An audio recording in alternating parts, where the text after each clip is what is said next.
បងបានជួបអូនបេះដូងបងប្រែជាមានពន្លឺស្រឡាញ់អូនគឺជារឿងងាយបំផុតដែលជីវិតបងធ្លាប់បានធ្វើស្នាមញញឹមអូននៅក្នុងចិត្តបង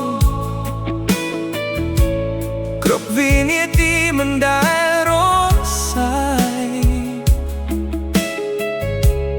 អូនជាក្តីស្រមៃដែលបងរងចាំនឹងស្រឡាញ់អូនមិនប្រែឡើយបើថ្ងៃស្អែកមានភ្លៀងធ្លាក់ខ្លាំងបងនៅតែកាន់ដៃអូនជានិច្ចមិនថាផ្លូវវែងឬលំបាកប៉ុណ្ណាបេះដូងបងមិនចាកពីអូនទេបងឈឺស្រែស្អូនថ្ងៃនេះហើយជឿស្រែស្អូនរាល់ថ្ងៃមិនថាពិភពលោកប្រែប្រួលយ៉ាងណាបេះដូងបងនៅតែមានតែអូនស្រឡាញ់អូនគឺជារឿងងាយបំផុតដែលបងធ្លាប់បានធ្វើក្នុងជីវិតអូនជាពន្លឺនៃគ្រប់ព្រឹកព្រលឹមនិងជាក្តីសង្ឃឹមរបស់បងពេលអូនញញឹមបេះដូងបងញញឹមពេលអូនសាយពិភពលោកស្រស់ស្អាត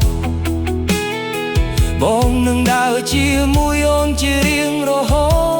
តមិនឲ្យអូនឯកាឡើយ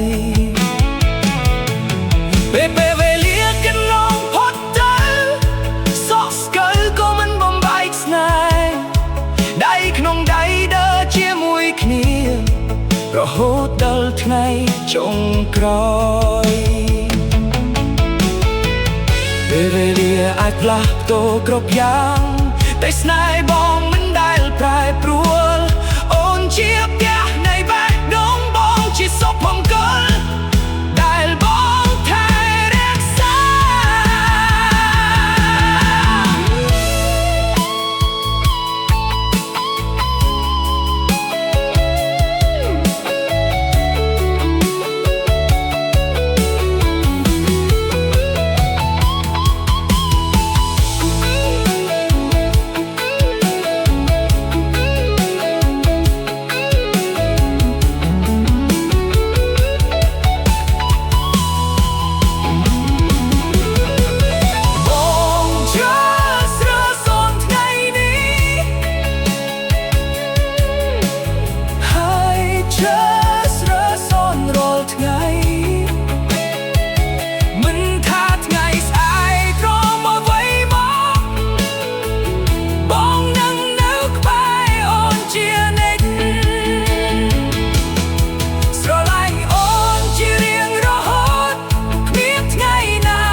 នឹងរាល់ថ្ងៃ